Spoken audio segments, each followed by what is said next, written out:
As a native Houstonian, I remember when Houston Lighting and Power, or HLMP, was the only choice if you wanted electricity. As an adult, there have been changes with how Texas residents receive energy to warm and light their homes. Now there are a host of options to choose from when it comes to who sends you your bill. There are more choices than you can shake a stick at. Choice seems good, right? Energy companies offer variable and fixed rates. I have always gone with the fixed one because to me it seemed like a gamble to toy with variable. What if something happened? What if August became beyond unbearable? It's already hot enough, but let's not add to it with an outrageous electric or gas bill. I never thought about it the other way around though. What if I needed power to heat my home? And so did everyone else, not only in Houston, but throughout Texas. No one expected what happened. People thought they were prepared. They bought food. They hunkered down. And then the unthinkable happened. The lights went out. Water pipes froze. Store shelves were emptied. The fourth largest city in the U.S. was brought to its knees. The energy capital of the world sat in the dark, cold, hungry, dirty, and frustrated for days. Some people desperate to stay warm lost their lives. How can this happen? Why did this happen? What do we do now that the lights are back on and we no longer have to boil our water? This video is going to provide a framework as we review how Texas receives its energy and examine how multi-level marketing impacted people, causing their energy bills to be astronomical. Hey there, cats and kittens. My name is Alonda Carter, and I am the recovering Hunbot. I create anti-MLM, that's anti-multi-level marketing videos, and on occasion I dip my toes into true crime. But if you think about it, isn't multi-level marketing criminal? So that we're on the same page and get those semantics out of the way, I refer to it as multi-level marketing. You may hear of, network marketing, direct sales, pyramid selling, social selling. There's a host of different words that are used to describe basically the same type of business model. But like I said, I'm using multi-level marketing. In this video, I'm going to share with you kind of a historic overview of deregulation here in Texas. And I'm also going to talk about my experience in the winter storm of 2021 and the impact of multi-level marketing, what that had on people who were dealing with the storm and the aftermath of the storm. This video is also a collaboration with the Antibot. She is doing a different video on the related overall topic of the Texas storm on her channel, and I'm going to put a link to her channel in the description. She and I are also going to get together and kind of talk about, her video, my video, differences, similarities in terms of what we found out as we conducted our research. This video is based on my research, experience, and opinion. Please, as always, with everything, do your own research. Never just stop like at my video or just one video or one article. Keep going, keep digging. Please do not send any hate to anyone involved in multi-level marketing at ERCOT. Anything that's mentioned in this video, be kind to each other and to me in the comment section. And now let's get to the gist of what this video is all about.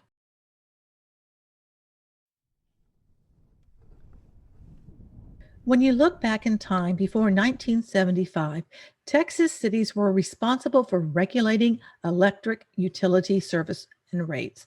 In 1975, the Texas legislature passed the Public Utility Regulatory Act, or PURA. In doing so, electric rates and services were brought under state regulation with the newly formed Public Utility Commission. Texas cities, though, continued to control their rates. In 1999, Republican Senator David Sibley presented a plan to deregulate the Texas electric market.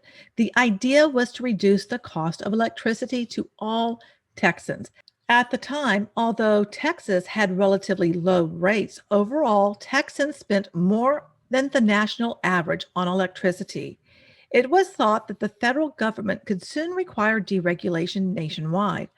By Texas creating their own deregulation law, they would avoid being under federal jurisdiction. The year 2000 brought with it California's energy crisis with the implementation of their deregulation law. California had removed price controls in the wholesale market, but left them on retail sales. Texas, though, did not take heed to the warning of California's deregulation, they pushed forward. In 2001, Texans were crying for deregulation to be halted. However, Texas continued on the path of deregulation.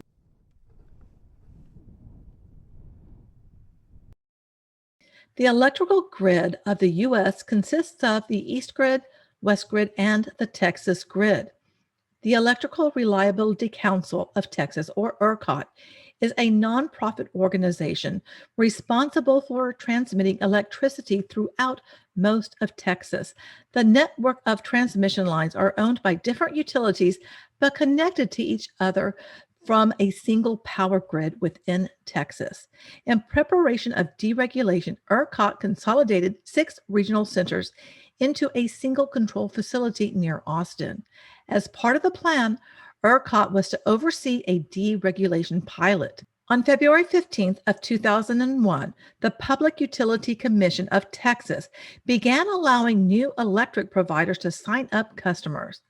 ERCOT had spent months upgrading their system.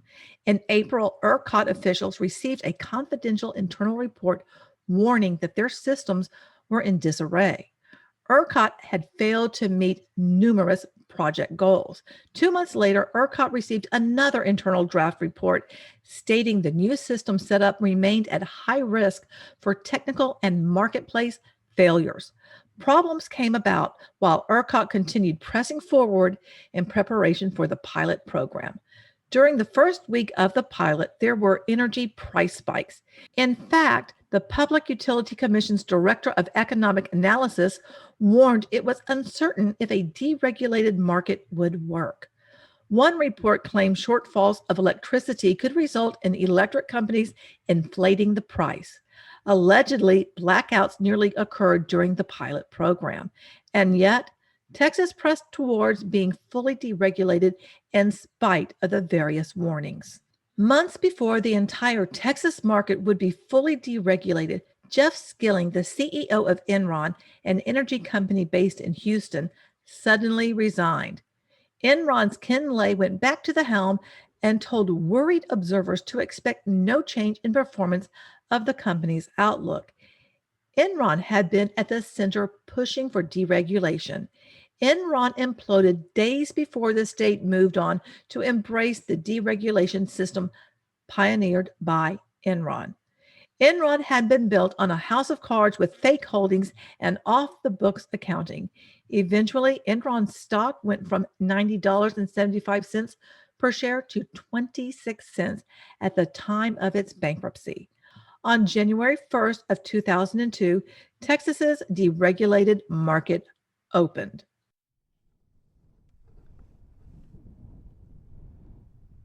The Texas winter storm of 2021 brought frigid temperatures. In the week before the storm hit, most Texans stocked up on food and what they thought would be needed to get through it.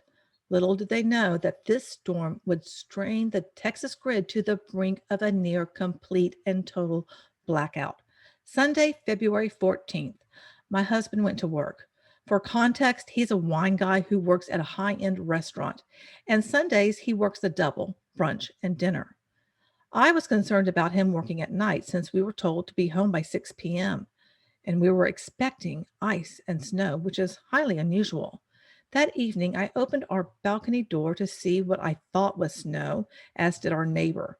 Our street looked like a winter wonderland, and Texas only really sees this in the movies.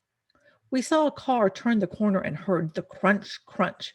It was my husband in Bionic Commando, as his youngest boy has dubbed his SUV. The cold air swept down from Canada and encircled the entire state. When my husband walked through the door, he looked like someone from up north, bundled in layers and rosy cheeks from the bitter wind. I was excited about the snow, and then he informed me it was not snow, it was ice. Still pretty, though. To conserve energy, I had turned back the heater. We were told by Travis Herzog, our favorite weather guy, to set our thermostat to 68. It felt chilly inside our apartment, but nothing that another layer or two wouldn't take care of. Any Texan that had not prepared for the ice and snow was going to be in a lot of trouble with this weather, and many were. Many are still, in fact, recovering. Monday, February 15th rolled around, and throughout the night, the mix of snow and ice descended on Texas. Houston streets were empty. When I woke up, I could feel the chill inside the bedroom. Fortunately, the doggy booties I ordered for Chalupa and Tamale had arrived, but only one thick doggy coat. Good thing I had other options. I pulled myself up and grabbed my sweatshirt from my Chicago alma mater. Going outside was not going to be pleasant. Somehow I managed to get the booties onto both pups and went downstairs so they could go potty. Fortunately, they were quick. The wind whipped around and sent an extra deep chill down my spine as I shut the front door to our building. I fixed a cup of coffee and sat in front of my work computer. I could feel the cold envelop my toes, even though I had on 3 pairs of socks and my infamous red Croc house shoes on. Throughout the day, I was able to work some, but only when we had internet access. It was very sporadic. We cut the cord, so our TV is dependent on internet. Fortunately, we have digital rabbit ears, so we could still get the news, but not from ABC Channel 13. We had to settle for NBC. Better than nothing, I guess. The internet finally gave out in full. Good thing my sweet hubby had gone to the store Saturday. I had the fixings for chili, but not with turkey because everything was so picked over. But I was grateful for the big ground beef log he managed to find. We watched the news, ate chili, and counted our blessings for not losing power. Many had. In fact, a great many had. We live fairly close to the Texas Medical Center, the world's largest medical complex, and since we had not lost power, we thought we must be on the same line as many of the hospitals. We went to bed and were prepared to stay home since the cold snap was not over. I fell asleep on the couch with my 2 fur babies snuggled firmly against me while my husband watched the news. Although I was fast asleep, I heard something that was not normal, and then I realized the heater had shut off at about 6:30 in the morning. Not only was it off, everything was. We lost power. I was hopeful and thought with the medical center being so close, we'd be fine. Surely the power would come back on. I woke up my husband to tell him we didn't have power. Ugh, and I had not charged my cell phone, and it really didn't have that much juice, but surely the power was going to come back on. There we sat, no heat, no power, and water drip, drip, dripping from our sinks as we were told to do. I texted my manager to let her know about the situation. There was really nothing much I could do. My laptop was charged and there was some work I could do, but much of what I do for a living depends on internet access, and we were just hosed. But hey, we had chili, right? I took it out of the fridge and I was thankful that at least it would warm me. I turned on our gas stove only to be let down. Alas, it needed a spark, and without an electrical current, that wasn't going to happen. We spent the day chatting. We also tried the 3 battery-powered radios we have, and none of them were working. We were in the dark, as it was, and the world around us was too. We made one decision: order a hand cranked radio from Amazon when the power and internet come back on. My husband trudged around the area looking for a battery operated radio at one of the stores. He was out of luck. He did find us some beef jerky and the worst chocolate chip cookies in the entire world. Wednesday, I woke up with a start because the heat came back on. I was glad, but at the same time, I wasn't sure if it was going to last. We were told it could go off again. The entire city was at a standstill, and the cold encompassed the state like a bitter blanket. Our internet was still a bit spotty, but I was able to get some work done, albeit I was still cold since we were keeping our heat at 68 degrees. Mayor Turner told us to conserve energy, so conserve we did. We thought we only had one more Arctic blast to contend with. Nope, it ended up being 2. Stores were empty, gas pumps drained, water pipes burst, apartments burned down because there was not enough water. People died due to carbon monoxide poisoning trying to stay warm. Desperate people for water boiled ice and snow. One woman even got water from one of our bayous. Those of us who had running water were told to boil it for 2 minutes before using it. We were luckier than many. We always had water and no pipes burst. Our ceiling did not cave in. We did not lose any of our precious memories.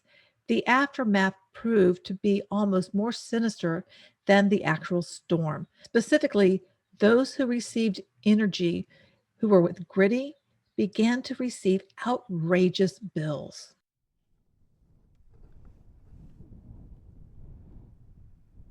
Griddy was one of the companies that had supplied energy to Texas households.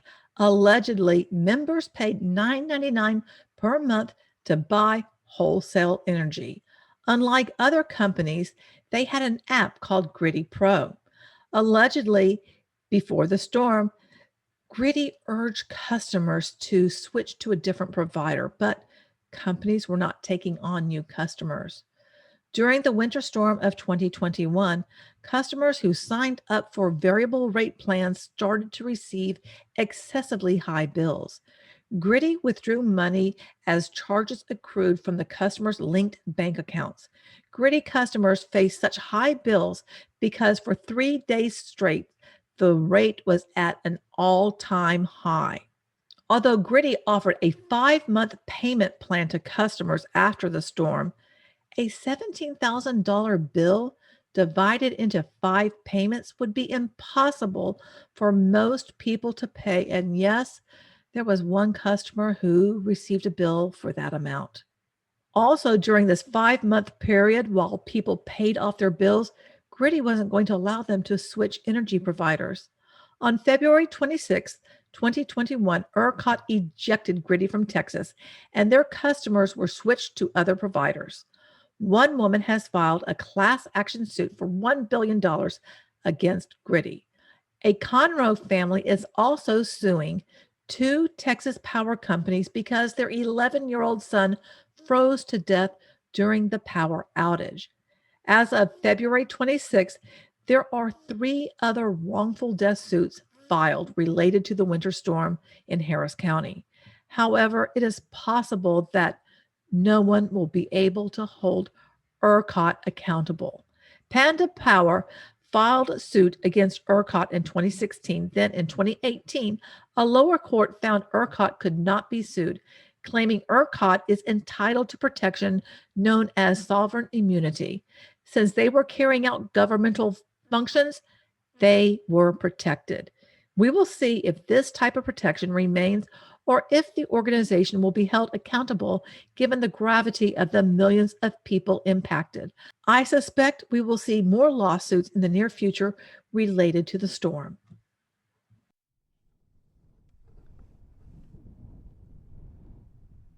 Currently, Texas lawmakers are holding hearings related to the Texas winter storm. So far, 7 board members of ERCOT have resigned, most of which live outside of Texas.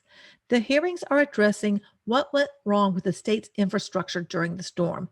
Perhaps they should refer back to 2011 and 1989 when warnings were given. December 21st through the 23rd of 1989, extreme cold hit Texas and other areas of the U.S. Power disruptions occurred. Also, Texas had been hit by a rare storm January 31st through February 1st of 2011. Federal regulators in 2011 were concerned about the lack of winterized facilities in the state. While Griddy may have been pushed outside of Texas, there are other companies offering variable rates. One such company is Ambit, which operates using a multi-level marketing model, much like Herbalife, Amway, It Works, LuLaRoe, ACN, and hundreds, if not thousands, of other companies. In local news, there have been allegations other companies have also charged customers exorbitant prices. However, there have not been specifics. Given the overall structure of companies like Ambit, I suspect that may change. If their customers are also experiencing price gouging, my hope is reporters like Channel 13's Ted Oberg will report on it. If we allow other companies to be nameless, I believe that's a disservice to all consumers. Furthermore, I believe it's important to share with consumers the structure of Ambit.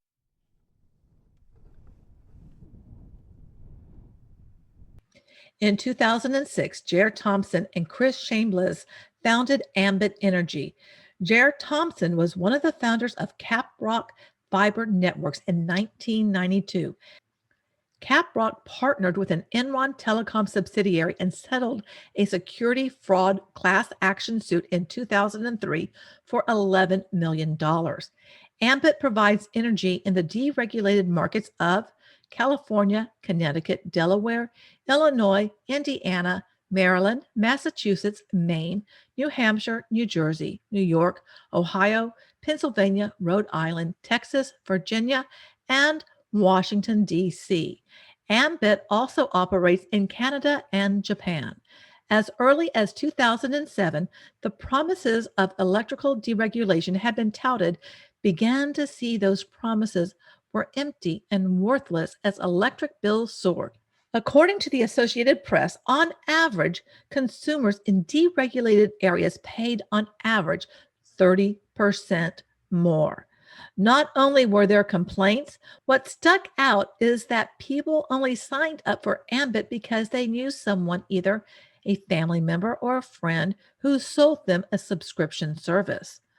What may go unnoticed by some is at the bottom of the website is the Direct Selling Association logo and a link to the DSA's Code of Ethics. Those unfamiliar with multi-level marketing will not know what this means. Simply put, it means this energy company uses the multi-level marketing business model, or MLM. The sales force for this type of business are people who sign up to be distributors, or what Ambit calls them, independent consultants, which is an unsalaried sales force. Everyone uses electricity, and this company makes it sound like it will save people money. But is that really the case?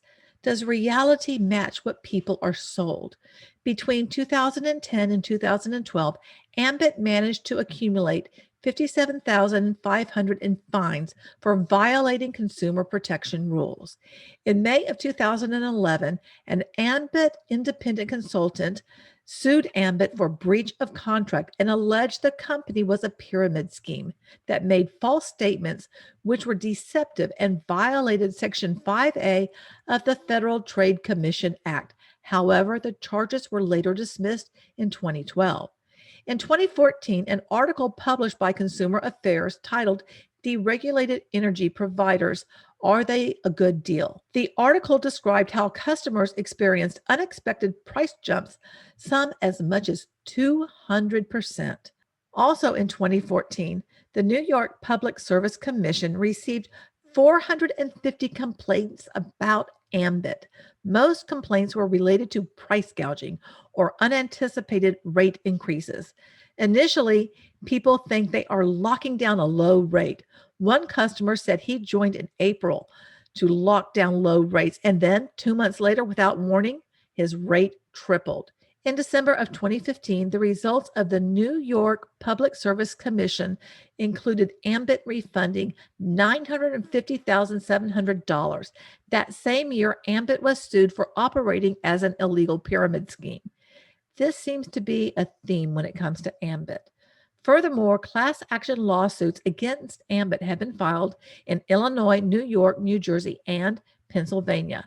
Additionally, the Better Business Bureau is littered with some 239 complaints about Ambit. In fact, the website states that due to the volume of complaints filed against Ambit, they only publish 50% of them, which would mean in reality, there are close to 500 complaints as of this filming. In 2018, Ambit settled a class action lawsuit for $26,500,000 that alleged New York customers were overcharged for gas and electricity. In Texas, an environmental conservationist stated MLM energy companies focus on marketing rather than providing service.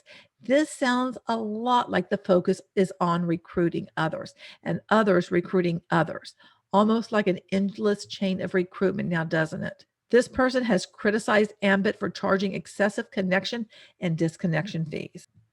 According to their website, Ambit Energy provides electricity and natural gas services in deregulated markets across the United States, primarily marketed through a direct sales channel of independent consultants. More than 600,000 independent consultants have joined the company to pursue the Ambit opportunity. With Ambit, you can join as an independent consultant, and there are three choices for doing so. One, Ambit Marketing Consultant, which costs $429. These are consultants, according to the application, who choose to enroll in the optional Ambit Energy Support and Services Program. Any marketing consultant who purchases the optional Ambit Energy Support and Services Program may cancel in writing within 3 days of the date of their application. Number two, Ambit Affiliate Partner, which costs $99 to start, and this covers the website and an affiliate fee. These independent consultants choose to enroll in the optional Ambit Affiliate Program. This program provides ongoing commissions to the affiliate based on the number of customers who sign up and pay their energy bill on a monthly basis. Ambit affiliate partners cannot recruit independent consultants or other affiliates. This option is the fundraising side of Ambit. The affiliate partner option pays out on energy usage referred customers, which only includes customers that are schools, faith based organizations, sports teams, bands, and other extracurricular groups, civic organizations, homeowner associations, apartment complexes, and housing groups and foundations. The third option is to be an Ambit single state consultant with Connecticut, which costs $199 to join with an annual renewal of $99. As a single state consultant, you have the ability to sign up customers and recruit independent consultants. This program provides bonuses on personal Connecticut customer gathering and ongoing commissions based on the number of Connecticut customers that sign up and pay their energy bill on a monthly basis. According to the Ambit Energy Earnings Disclosure Statement, independent consultants earn bonuses by referring customers to Ambit Energy and by helping those who join their team to do the same. The focus is on referring customers and becoming their sponsor, meaning getting people to join your team. Recruitment is about getting others to join, and in turn, they are to recruit others, and so on, and so on, and so on. Ambit literature states you can earn in three ways: immediate income, leadership income, and residual income. Immediate income includes bonuses paid when you gather customers and help those in your downline do the same. What does it mean to gather customers? This involves getting your friends and family to become Ambit customers, and you earn points for doing this, which translates into dollars. In Ambit terms, it is their jumpstart bonus, and you can earn up to $400, but there's a time limit of 12 weeks. My question is, what is the likelihood you can find people who will be willing to use Ambit Energy? Leadership income comes from building a team, recruiting others under you as Ambit consultants. This is tied to their customer point system and helping your downline gather customers to get those points. To start, you can sign up as your own customer. This gives you 1 point. Everyone starts out as a marketing consultant. The first rank to achieve is called regional consultant. You need to personally enroll 5 people as Ambit customers, bringing in 2 people into your downline as marketing consultants, and develop an initial team of 6 marketing consultants. All you have to do is help the 2 people underneath you sign up 2 people as marketing consultants. It's that easy. Is it me, or does this kind of have a focus on recruiting? As you move up to the other ranks, you continue to enroll customers and sponsoring more marketing consultants. Why do I have a feeling the only people who use Ambit are other consultants? Maybe it's just me. Residual income is the third way you can earn money with Ambit. To receive this, your customers must be in good standing, meaning remain as customers and pay their bills. Not only do you earn this for your customers, but also for all the customers that are underneath the marketing consultants that are under you. This kind of sounds like there would be a threshold to me, and you won't be able to sign up other people. The earning disclosure states the numbers included all active independent consultants in the U.S. Active independent consultants include all independent consultants within their first 12 months from enrollment and any independent consultants who sponsors a new independent consultant or enrolls a new energy customer within the preceding 4 months or maintain a minimum of 20 pending or energized personal energy customers.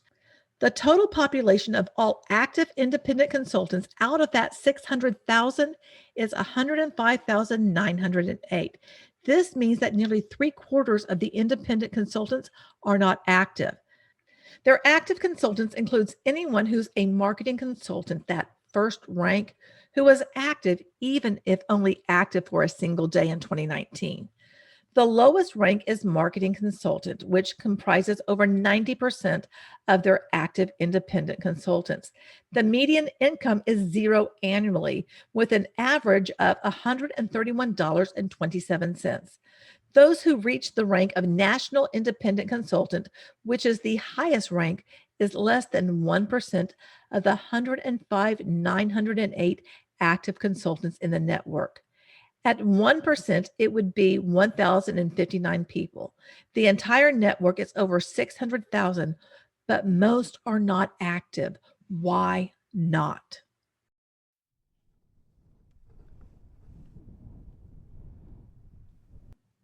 In the Ambit literature, there is a section titled Persistence Pays. This is multi-level marketing speak for working hard and never giving up. It is only when you give up that you allegedly fail. If those who choose to join Ambit work 15 hours a week, that's a total of 780 hours per year. The persistence chart highlights tenure in Ambit of those who have remained committed to the opportunity. For 1 year, you would be paid 31 cents per hour to earn a whopping $247.63.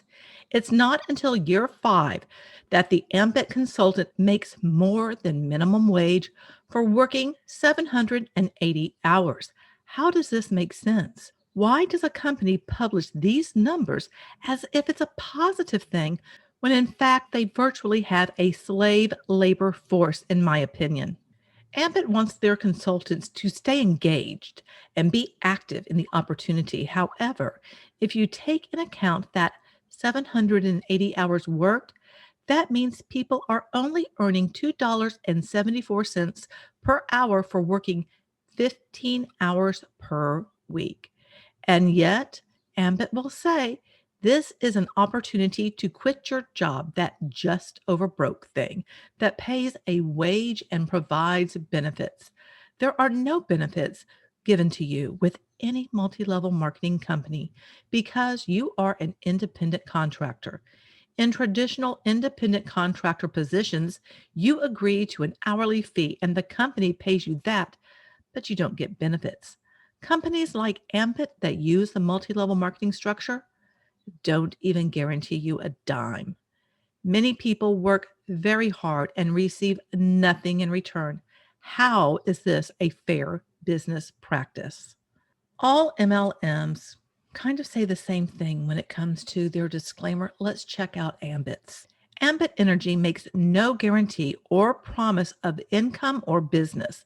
Results are determined by your individual efforts and by market trends.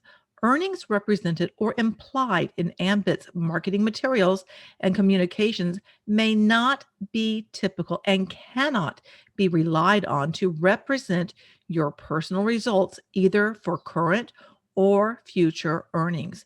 Income, if any, earned from the Ambit compensation plan requires diligence and hard work selling to consumers and leadership, self development, and dedication.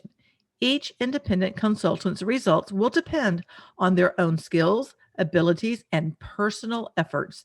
We urge you to study Ambit's compensation plan and talk to your local Ambit consultant. All MLMs say that earnings are dependent upon your diligence, effort, and your dedication, but yet They promote the opportunity as the path to financial freedom when in fact it's a psychological trap in a delusional world where up is down and down is up. Those who are involved with Ambit, if they make any money, make very little. And yet, companies like Ambit will point to the anomalies, those who are at the very tippy top who appear to be making good money as if that's normal.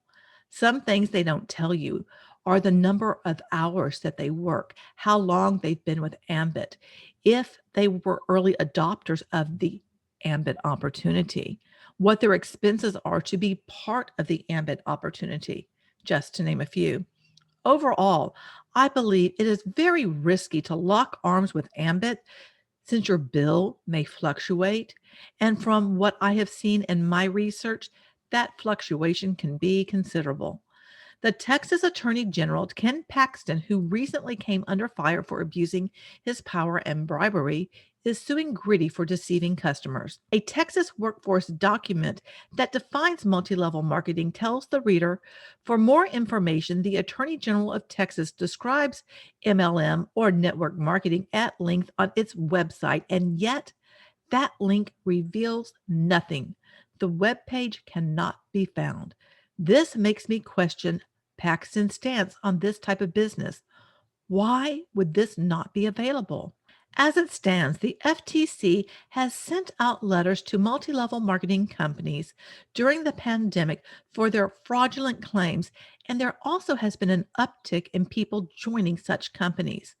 Many have done so because they lost their jobs during the pandemic. Isn't it the Attorney General who's responsible for protecting consumers? Under consumer protection on the Attorney General of Texas website, there's not an option to report a pyramid scheme, Ponzi scheme, or multi level marketing. In fact, I could find no information on the website about multi level marketing. This makes me wonder who is in charge of protecting Texas consumers and what is going on. It really makes me wonder if there is something more and if there are some sort of connections to these companies. I'm not saying that there is, but it does make me want to find out if Paxton is connected with anybody in the Direct Selling Association. On December 8th of 2020, the Houston Chronicle published an article titled New Leadership Multi-Level Sales Approach for Griddy. If one company is alleged at deceiving customers, then why not all of them? Griddy is but a drop in the huge bucket of multi level marketing. The problem is much bigger than Griddy. Right now, Griddy is in the spotlight because of the Texas storm. We need to look at the bigger picture when it comes to this alleged business model. This morning, I heard that the CEO of ERCOT is resigning. I think Texas has a lot to consider when it comes to how people receive their energy. Furthermore, I believe Texas and all other states should not permit companies that use this type of business structure to have anything to do with energy. And quite frankly, I believe the energy crisis in Texas should be a wake up call for anyone involved in multi level marketing. These companies care about lining their own pockets, and the unpaid sales force is sold an unrealistic fantasy and made to believe that it is up to them to make it happen. All they have to do is follow the simple steps laid out by the company, and they will have success. If you consider success to be paid close to nothing for your effort, then yeah, okay, you're successful. But that's not what people think about when they think of success. No opportunity offered under this structure is going to take you to the promised land. Rather, it will destroy your social relations and rob you blind. What are your thoughts and opinions about Ambit?